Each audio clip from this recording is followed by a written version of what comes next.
A public meeting to discuss Syracuse Common Councilor Khalid Bey's proposed city contractor employment change took the tone of a rally. NCC News reporter Ben Miller is here with us right now and was at the meeting last night and is going to tell us a little bit about the reaction from some of the citizens. Yeah, that's right, Monica. We first brought you the story a few weeks ago where Common Councilor Bey is proposing an ordinance that would require city contractors to hire 20% of their workforce from Syracuse residents, trying to combat that very high unemployment figure that we have here in the city. A hearing was held last night for people to kind of spout off opinions about how they feel about this ordinance, and many people stopped by to talk, and a lot of different voices were heard.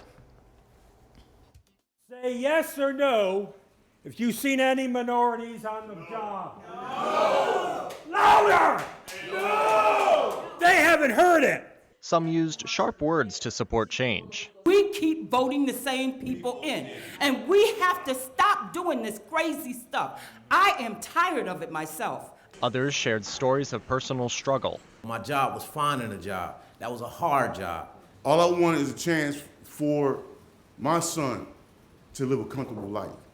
Only one out of a large group of 20 or more spoke against change. The movement's sponsor, Councilor Khalid Bey, said he's not surprised by all the support. I encounter so many people who from 1 week to the next or 1 month to the next explain to me or express to me the new certification they've acquired, but how they still struggle to find employment. While there were many reasons the speaker said to support this policy change, lifelong city resident Emmanuel Flowers shared a point that many others echoed. He talked about how his family and friends had to move far away after college just to get a job. That come home and have to figure out where they're going next because Syracuse isn't giving them the opportunities they need. And folks moving to Tennessee, Atlanta, Georgia, places that aren't home just to make a penny to survive. Councilor Bey says he expects some pushback from city contractors, but a compromise shouldn't be too hard to reach. Find that middle ground where employers, would-be employees, government, labor, the business community in general can live with.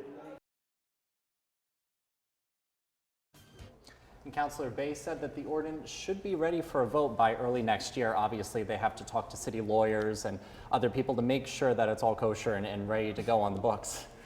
Now, you said that there was only one person who wasn't in favor of the ordinance. Can you tell us a little bit more about that? There was one guy there who was he was really concerned about the whole plausibility of this actually working. He was thinking, how could the city actually put this many unemployed people to work?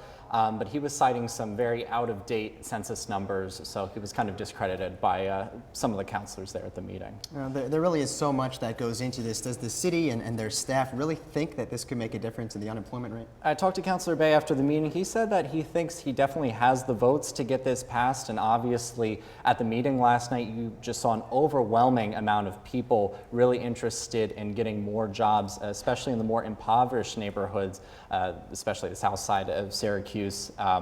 Syracuse's unemployment right now is actually 7.4%.